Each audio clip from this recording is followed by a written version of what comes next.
and Blue stars Naomie Harris, Tyrese Gibson, and Frank Grillo. And what is it about? Naomie Harris comes back from the army and goes back to her hometown of New Orleans. And what she's trying to do, she becomes a cop because she wants to protect and serve the community. But in the meantime, she witnesses cops killing drug dealers. And with that, her body cam is on. And so she has everything on film. And what she has to do is try to get this film uploaded to the system. And so now she can get the corruption out of the police force. Well, not all of it, but just show that there are some corrupt people out there. So she runs into Tyrese Gibson. Frank Rolla is one of the bad cops that actually killed people. And there's also a lot of other good cops and bad cops in this movie, as well as bad guys and good bad guys, if you want to put it. So there's a lot of going around twists and turns in this movie of now the police want to kill her, as well as the bad guys, because the bad guys think she did the killings.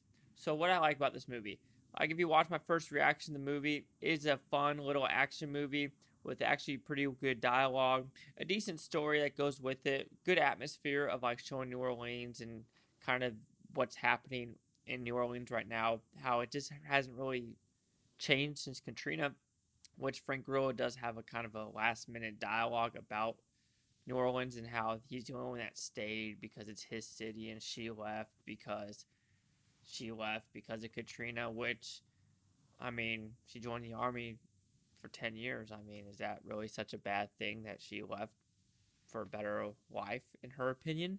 So that's kind of a weird storyline, but no, it was a decent action movie. Nothing special to it. Fine twists and turns with it.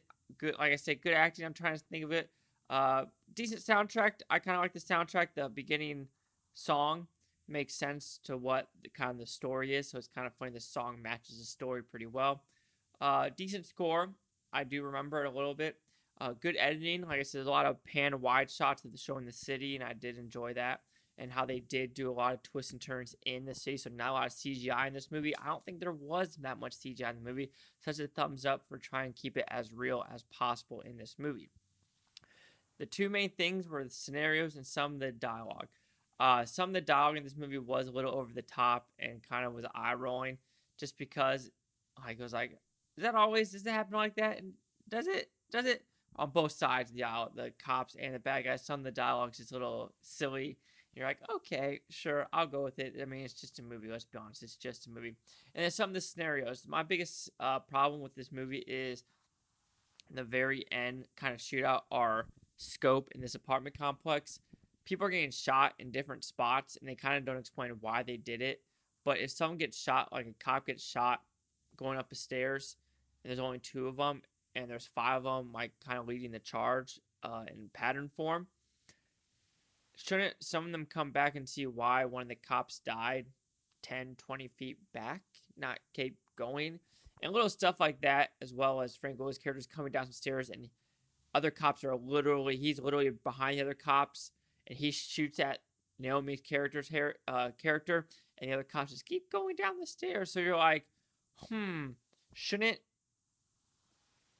gunfire and bad guys, shouldn't other cops be in that scenario as well? I don't know. They just did, and it's very obvious with some of the choices that they make in this movie that that's not plausible at all. It just doesn't really make sense. But I mean, it's a movie. I don't expect any movies to be that. I mean, it's not based on a true story. It's basically a cop. She's black. Is she black or blue? Kind of the whole thing of how she chose her side of not being one of them. There was a kind of that dialogue in the very beginning of the movie.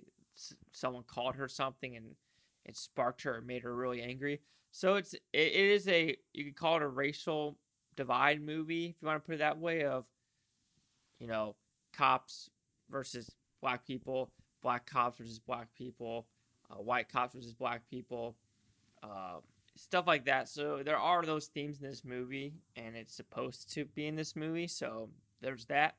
But Black and Blue, it's a enjoyable action movie. I mean, it works. I've seen a lot worse movies this year.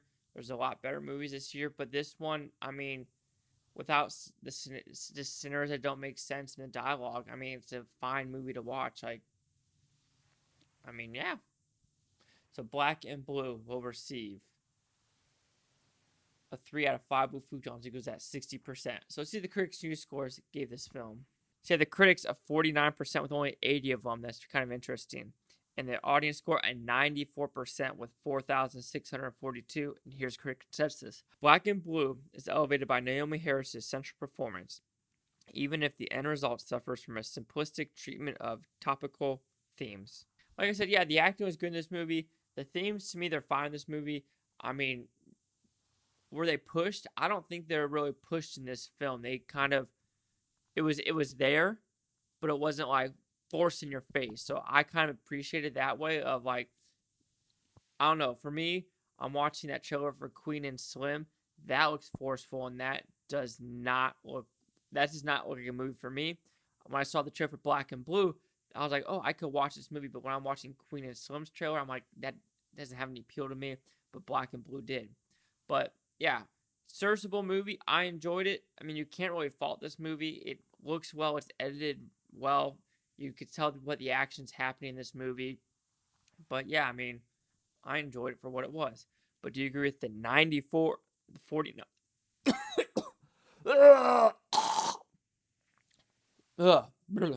But do you agree with the 94, the 49, or the 60? Chase out the Blue Futon. Like, comment, subscribe. One other thing is Bhutan-topia, you Bhuftonians. Thanks for watching and have a great day.